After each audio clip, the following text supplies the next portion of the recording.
Hello everyone, હું મેહુલ સરાફ સૌનું સ્વાગત કરું છું મારી ચેનલ ધ બ્રાઇટર્સમાં. તો આજના વિડીયોની અંદર આપણે જોઈશું કે આપણા એન્જિનિયરિંગના જે કરિયરની અંદર આપણે સારામાં સારા એસપીઆઈ લાવવા હોય તો આપણે કેવી રીતે મહેનત કરી શકીએ છીએ અને મટીરિયલ ક્યાંથી લેવાનું કે ભાઈ સારા માર્ક્સ લાવવાનું નક્કી કરી લીધું, પણ આપણે વાંચીશું બી કેટલું એ પણ નક્કી કરી દઈશું, પણ મહેનત ક્યાંથી કરવાની, મટીરિયલ ક્યાંથી લાવવાનું. એના પછી સેમેસ્ટર સ્ટાર્ટ થઈ જાય, એક્ઝામ તમારી 4 કે 5 મહિના પછી હોય તો પછી આપણે ક્યારથી વાંચવાનું સ્ટાર્ટ કરીશું, એ બધી વસ્તુ આપણે અહીંયા જોઈ લઈએ. ઘણા બધા સ્ટુડન્ટ મને રિક્વેસ્ટ કરતા હતા કે સર સારા એવા માર્ક્સ સ્કોર કરવા હોય જીટીની અંદર તો અમે કેવી રીતે વાંચીએ, જરા થોડુંક ઘણું ગાઈડન્સ અમને આપી દો. તો આ વિડીયો ખાલી એના માટે જ છે. અહીંયા કોઈ સબ્જેક્ટ હું તમને ભણાવવાનો નથી, પણ જરૂરી એવી ઇન્ફોર્મેશન તમને અહીંયા મળી જશે. તો સૌથી પહેલાં સારા એવા એસપીઆઈ લાવવાના કેવી રીતે પહેલાં એની વાત કરી લઈએ. હવે 10મા સુધી તો ઠીક છે આપણે સ્કૂલની અંદર હતા, પણ જેવી રીતે આપણે ડિપ્લોમામાં એન્જિનિયરિંગ એડમિશન લેતા હોય એટલે આપણે કોલેજના સ્ટુડન્ટ થઈ જઈએ છીએ. અને કોલેજના સ્ટુડન્ટની અંદર સૌથી પહેલાં હોવી જોઈએ મેચ્યોરિટી. મેચ્યોરિટીનો મતલબ એવો છે કે પછી તમારે પોતાને એક આઈડિયા હોવો જોઈએ કે તમારે કઈ રીતે વાંચવાનું છે, ક્યારે વાંચવાનું છે. 10મા સુધી તમને ઘરેથી પેરેન્ટ્સ ટોકતા હોય કે ભાઈ ફોન મૂક, વાંચવા બેસ, પણ તમે કોલેજ લાઈફમાં આવો ત્યાર પછી એવું ના હોવું જોઈએ. તમને અંદરથી એવું થવું જોઈએ કે મારે કયા ટાઈમે ફોન યુઝ કરવાનો છે, કયા ટાઈમે બહાર ફરવા જવાનું છે અને કયા ટાઈમે મારે વાંચવા બેસી જવાનું છે. તો આટલી વસ્તુ તમારા દિમાગમાં એક તો પહેલાં ફિક્સ હોવી જોઈએ, જે તમારા રિઝલ્ટમાં ઘણું બધું ઇમ્પ્રુવમેન્ટ લાવશે. ઓકે, હવે એસપીઆઈની વાત કરીએ કે એસપીઆઈ કેવી રીતે વધારે લાવવાના જીટીયુની અંદર. તો મેં સૌથી પહેલાં જેટલા બી લોકો ડિપ્લોમામાં એડમિશન લે છે એમને હું કહી દઉં ખાસ, જો તમે 3rd સેમમાં હોય, 5thમાં હોય, તમે કોઈ બી સેમમાં અભ્યાસ કરતા હોય, પણ એક વસ્તુ દિમાગમાં રાખી લેવાની કે તમે જે એન્જિનિયરિંગમાં અભ્યાસ કરો છો એ એન્જિનિયરિંગની અંદર તમારી જે એક્ઝામ હોય કોઈ પણ સબ્જેક્ટ એ તમારો 150 માર્કનો થતો હોય છે, કે જેમાં તમે એક્સટર્નલ એક્ઝામ આપો છો એ તમારી 70 માર્કની થઈ જાય છે. પણ બીજા જે 80 માર્ક હોય છે, જે રીતે 10માની અંદર પેલું 80 ને 20 માર્કની સ્કીમ ચાલે છે આપણે, કે 20 માર્ક સ્કૂલવાળા મૂકી આપતા હોય છે. તો તમને કદાચ એવો અહેસાસ બી થયેલો હોય કે અમુક છોકરાઓના સારા એવા 20માંથી 20 મૂક્યા હોય, અમુકના 17-18 મૂક્યા હોય છે. એનો મતલબ કે 20 માર્ક કોલેજના સ્કૂલના હાથમાં હતા, સેમ એઝ 80 જે માર્ક છે તમારા એ કોલેજના ફેકલ્ટીના હાથમાં હશે તમારા. હવે રિઝલ્ટનો તમને આઈડિયા હશે કે રિઝલ્ટ કેવી રીતે આપે છે. તો જીટીયુની એક્ઝામનું જે રિઝલ્ટ આવે તમારું પહેલાં એમાં ઈએસસી લખ્યું હોય છે. ઓકે, ઈએસએ પછી પીએ અને પછી છેલ્લા ટોટલ એવું આવે છે. ઓકે, એ ઈએસએની વાત કરી, ઈએસએમાં બી 3 પાર્ટ આવે, પહેલાં ઇન્ટરનલ વાળું આવે, પછી એક્સટર્નલ વાળું આવે, પછી ઇન્ટરનલનો બી કોઈ વડો હોય છે, પછી એનું ટોટલ છે, અને અહીંયા બી એ સેમ રીતે 3 બ્રાન્ચ પાડેલા હોય છે, અને પછી તમારું ટોટલ જનરેટ થાય છે. એમાં આ જે પીએ વાળો પાર્ટ છે એ પીએ વાળો પાર્ટ તમારો 50 માર્કનો, અને એ 50 માર્ક કયા, તો 50 માર્ક્સ એટલે એમાં તમારા વાયવા આવી ગયું, એમાં તમારું સબમિશન આવી ગયું. હવે વાયવાની વાત કરું તો લગભગ કોઈ કોલેજની અંદર પહેલા વર્ષની અંદર એવા સ્ટ્રિક વાયવા થતા નથી, સેકન્ડ યરની અંદર બી એવા સ્ટ્રિક વાયવા થતા નથી, ખાલી જનરલ ક્વેશ્ચન પૂછતા હોય છે, અને એક ક્વેશ્ચન તમારો કોન્ફિડન્સ ચેક કરવા માટે હોય છે. ઓકે, અને બીજી વસ્તુ કે તમે જે લેબ ભરતા હોય એ લેબની તમારી એટેન્ડન્સ કેવી છે, તમે મેન્યુઅલ બરાબર બનાવી છે કે નહીં, તમારે જો સીટ ડ્રો કરવા આપી હોય તો સીટ કેવી રીતે ડ્રો કરી છે, મે બી કોઈ વાર પીપીટી બનાવવા આપે, કોઈ વાર મિની પ્રોજેક્ટ બનાવવા આપે, એ જે બધી વસ્તુ છે એ તમારી 50 માર્કની અંદર કવર થઈ જશે. બીજા જે 30 માર્ક 80માંથી આવે એ તમારી મિડ સેમની એક્ઝામ, એ જે કોલેજમાં લેવાતી હોય.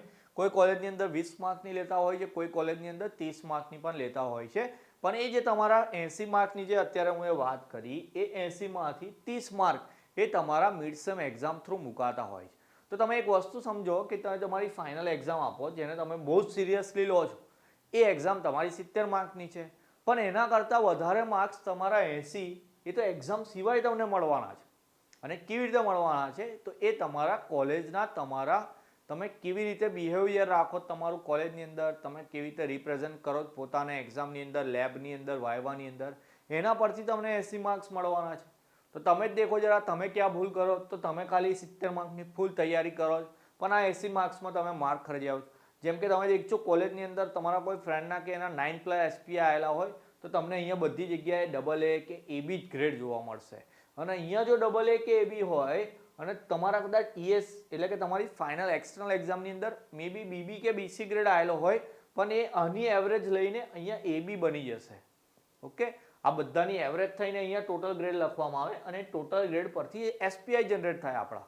તો તમારા અહીંયા આગળ બહુ જ સારા ગ્રેડ હોવા બહુ જરૂરી છે. અને જેના બી 9+ એસપીઆઈ હશે એના તો લગભગ અહીંયા બધા ડબલ જ આપેલા હશે. પણ એવું માનો કે જે લોકો પોતાને સ્ટડ સમજતા હોય, જે બ્રો હોય કોલેજની અંદર, એ લોકો કોલેજની અંદર બહુ લિબરલી ફરતા હોય અને જે સિન્સિયર સ્ટુડન્ટ છે કે જે આપણે ટોપર કહેતા હોય જેને, તો એ લોકોના જ અહીંયા ડબલ આવે. તો પછી આપણે જેવા સ્ટુડન્ટ મતલબ કે જે બ્રો ટાઈપના સ્ટુડન્ટ હશે એ લોકો શું કહેશે કે ભાઈ આ તો સાહેબનો ચમચો છે એટલે એને ડબલ ગ્રેડ આલ્યા. તો ભાઈ તમે બી બની જાઓ ચમચા. એસપીઆઈ સારા લાવવા તો ચમચા બનવા માટે એમના વાસણ થોડા ધોવાના જ આપણે. શું કરવાનું છે ખાલી? તો કે એમની જોડે રિલેશનશિપ સારું બનાવી રાખવાનું કે એઝ અ ટીચર નહીં તો એઝ અ ફ્રેન્ડ તમે એમની સાથે બિહેવ કરો કે ભાઈ સર જોડે થોડી વાત કરવાની મળે તો ગુડ મોર્નિંગ કહેવાનું. ઓકે, એમને જે કામ આપ્યું હોય તે કરીને તમારે બતાવી દેવાનું. આપણે તો કેવું હોય ક્લાસમાં બેઠા હોય કે હોમવર્ક કેવું એસાઇનમેન્ટ લખવા આપ્યું હોય અને એક છોકરો કે જેના 9+ એસપીઆઈ હોય, જેના ડબલ એ લખ્યું હોય, એ ઊભો થઈને કહે કે સર તમારે એસાઇનમેન્ટ ચેક કરવાનું હતું. તો બાકીના જે એવરેજ સ્ટુડન્ટ છે તો એને ગાળો દે બિચારાને કે ભાઈ તું એ કેમ કીધું સરને કે ચેક કરવા માટે. તો એ વસ્તુ જે છે તો તમારે જો તમે એસાઇનમેન્ટ લખીને ગયા હોત તો તમે બી ઊભા થઈને કહી શકો તો તમને બી ડબલ એ ગ્રેડ મળે અહીંયા, તમારા બી એસપીઆઈ સારા આવે. અને એવું તો હોતું નહીં કે એ લોકો બહુ જ બધું લખવા એક સાથે આપી દેતા હોય. એ લોકો શું કરે કે કોલેજની અંદર થોડું થોડું લખવા આપે પણ આપણે પહેલેથી લખતા ના હોય એટલે ભાઈ છેલ્લે એક હાથે બધું બહુ લખવાનું આવી જાય તો તકલીફ પડે. પણ જ્યારે શરૂઆતથી તમને રોજ કોલેજ લાઈફની અંદર આમ તો જો રોજ વાંચવાનું ના હોય, હું પોતે એક ટીચર થઈને કહું છું કે રોજ તમારે કોલેજ લાઈફની અંદર વાંચવાનું ના હોય, પણ તમને જે કામ રોજ કરાવતા હોય એટલીસ્ટ તમે 1 કલાક કે 1.5 કલાક તો રોજ બેસી શકો. ઠીક છે, તમારી કોલેજ થોડીક લાંબી ચાલતી હોય, મે બી તમે અપડાઉન કરતા હોય તો તમને ટાઈમ ના મળતો હોય, પણ તમે જે 1-2 કલાક ઇન્સ્ટાગ્રામ કે પબજી રમતા હોય એ બધાનો ટાઈમ બગાડો, એમાંથી ખાલી 1 કલાક કાઢીને તમે તમારા કોલેજની અંદર જે બી એક્ટિવિટી કરાવી હોય, તમારું હોમવર્ક હોય, એટલી વસ્તુ માટે જો આપતા હોય તો તમારા એસપીઆઈ બહુ સારા થઈ જશે. કારણ કે આ જે 80 માર્ક છે એ જ તમારા એસપીઆઈ લાવવા માટે બહુ જ કામના હોય છે. ઓકે, તો 80 માર્ક માટે તો એ રીતે તૈયાર થઈ ગઈ. 70 માર્ક માટે શું કરવાનું? તો 70 માર્ક માટે આપણે અહીંયાથી ટોપ 25 ક્વેશ્ચન આપતા હોય છે, તમારે એટલા તો પાક્કા કરી જ લેવાના. ચેપ્ટર વાઇઝ હું કોઈ સબ્જેક્ટના આપતા હોય તો તમારે એ બી તૈયાર કરી દેવાના. એ બંને વસ્તુ બી જો તમારી અગર તૈયાર થઈ જતી હોય તો પછી જીટીયુના લાસ્ટ 3 પેપર આખા ને આખા પાક્કા કરીને જવાનું. તો તમારા 70માંથી 60 માર્ક્સ તો આરામથી જ આવી જશે. આમ તો હું દરેક પેલા ટોપ 25ની અંદર કહું છું કે આટલું કરીને જાઓ એટલે 50 માર્ક તો આવી જ જાય. તો 50 માર્કની ઉપર તમારે જે બીજા 20 માર્ક લાવવા હોય છે એના માટે તમે જીટીયુના છેલ્લા 2-3 પેપર તૈયાર કરી લો. ઓકે, તમારા કોલેજના ફેકલ્ટી કદાચ એવું કહેતા હતા કે આઈએમપી છે, મારા ક્વેશ્ચન લિસ્ટમાં ના હોય, બીજા સરે કીધું હોય તો તમારે એ બી પાક્કું કરી દેવાનું. તો આ રીતે તમે તૈયારી કરશો તો તમને સારામાં સારા એસપીઆઈ મળી જશે. હવે બીજી વાત કે મટીરિયલ ક્યાંથી લાવવાનું. તો મટીરિયલની વાત કરું તો આપણા ડિપ્લોમા એન્જિનિયરિંગની અંદર અતુલ પ્રકાશનની બુકો મળતી હોય છે.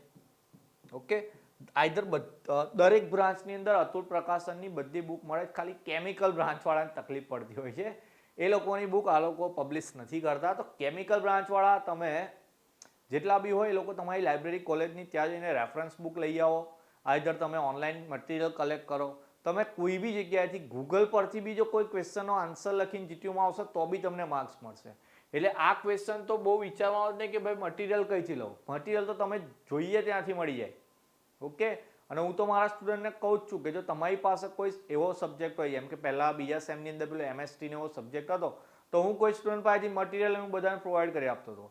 એટલે એકબીજાની હેલ્પ કરીને બી તમે મટીરિયલ તો લઈ જ જઈ શકો છો ને. બાકી ગૂગલ તો આપણી પાસે છે જ.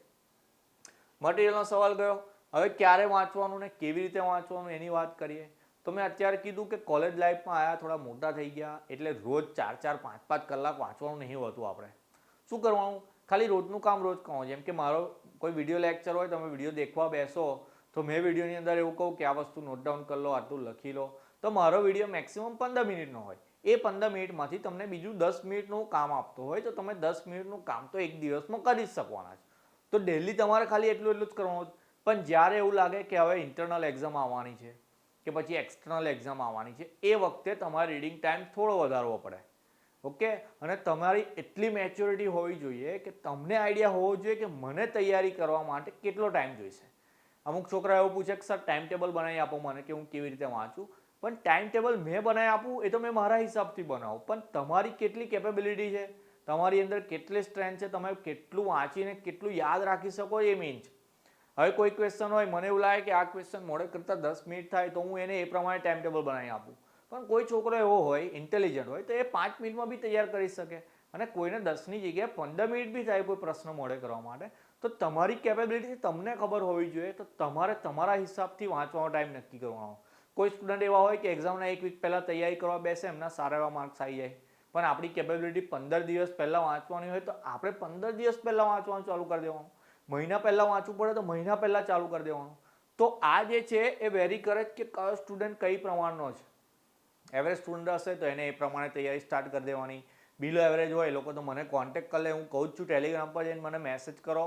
જે લોકોને ફેલ થવાની બીક લાગતી હોય, આ તો ભૂલી જાઓ. જે લોકોને ખાલી ફેલ થવાની બીક લાગતી હોય એ લોકોનું તો ટાઈમ ટેબલ જ અલગ હોય. ઓકે, તો એ લોકોએ તો મારી પાસે પર્સનલી વાત કરીને કહેવાય, આપણે પ્રોવાઈડ કરીએ છીએ કે પાસ થવા માટે શું કરવાનું છે. પણ જે લોકોને સારા એવા માર્ક્સ લાવવા છે, તો જે લોકો ખાલી પાસ થવાનું વિચારે છે એ બી પોતાની જાતને અપગ્રેડ કરી શકે છે. મેં અહીંયા લાસ્ટમાં લખ્યું છે, બી યોર ઓન મોટિવેટર. પોતાનું મોટિવેશન પોતે જ બનવાનું. કોઈ બીજાને જોઈને કરવા જઈએ ને તો ના જ મેર પડે ભાઈ. પોતે પોતાનું મોટિવેટર બનવાનું. આપણને ખબર હોવી જોઈએ કે આપણે અહીંયાથી આગળ જવા માટે હવે શું કરવું પડશે. ડિપ્લોમા એન્જિનિયરિંગ લીધું છે એટલે એવું માનો કે તમે 10મા પછી આવો, 15 કે 16 વર્ષની તમારી ઉંમર હોય, તમે જો 3 વર્ષની અંદર ડિપ્લોમા ક્લિયર કરી દો એટલે 18 કે 19 વર્ષના થઈ જાઓ. અને જે સ્ટુડન્ટ બહુ સારી એવી રીતે ડિપ્લોમા ક્લિયર કરે છે, થ્રુઆઉટ પહેલા સેમથી 6થા સેમમાં સારું એવું રિઝલ્ટ આવે છે, તો 6થું સેમ પતતા પહેલાં અથવા તો પછી એ લોકો સારી એવી જગ્યાએ જોબ પ્લેસમેન્ટ લઈ લે છે. તો એવું માનો કે 19 વર્ષની ઉંમરે, ઓકે, 19 વર્ષની ઉંમરે એ માણસ કમાતો થઈ જાય. કે જ્યાં તમારા કોઈ ફ્રેન્ડ 12 સાયન્સની અંદર ગયા હોય તો 12મા પછી એ લોકો BSc કરે 3 વર્ષ, કાં તો પછી ડિગ્રી કરે 4 વર્ષ, તો એ લોકો 10મા પછી 5 કે 6 વર્ષ લગાવે. જ્યારે આપણે 10મા પછી 3 વર્ષની અંદર સારી એવી જગ્યાએ જોબ કરી શકે છે. તો પછી કરવા માટે આપણે પોતાની જાતને ઇન્સ્પાયર કરવો પડશે. આપણે આપણી જાતને મોટિવેટ કરવો પડશે કે ભાઈ આપણી પાસે આટલો ગોલ્ડન ચાન્સ છે તો આપણે કેમ ગુમાવીએ. અને એવું માનો કે જે 11-12 સાયન્સ છે એના કરતાં આ તો કંઈ જ નથી. ડિપ્લોમાની અંદર તો તમે ચાહો એટલા સારા માર્ક્સ લાવી શકો. જ્યારે 11-12 સાયન્સની અંદર તમને એવું ખબર કે રીતે 10માની બોર્ડની એક્ઝામ લેવાય, 12 સાયન્સની બી બોર્ડની એક્ઝામ લેવાય છે, તો એમાં કોઈ જાતનું પ્રિડિક્શન નહીં હોતું કે પેપર કઈ રીતનું આવશે. પણ GTUમાં તો મેં તમને કહું છું કે હું તમને પ્રિડિક્ટ કરી આપું છું. તમે જાતે પણ છેલ્લા 3-4 વર્ષના પેપર એનાલિસિસ કરીને પણ તમે જાતે ડિસાઇડ કરી શકો કે આ વર્ષનું પેપર કઈ રીતનું આવશે. તો GTUમાં આટલો એડવાન્ટેજ છે આપણી પાસે. તો ડિપ્લોમા એન્જિનિયરિંગની અંદર આપણે સારું એવું રિઝલ્ટ જો પહેલેથી છેલ્લે સુધી લાવીએ. અમુક સ્ટુડન્ટ જે લેટ થઈ ગયા હોય કે પહેલાં 2ની અંદર તૈયારી ના કરી હોય તો 3rd સેમથી સ્ટાર્ટ કરી દેવાની. વિડીયો જોઈને બરાબર તૈયારી કરવા લાગજો. આઈ હોપ બધાનું સારું રિઝલ્ટ આવે. બધાને ડિપ્લોમા માટે ઓલ ધ બેસ્ટ. મળીશું નેક્સ્ટ વિડીયોની અંદર. ત્યાં સુધી તમારું ધ્યાન રાખશો. જય હિન્દ, જય ભારત.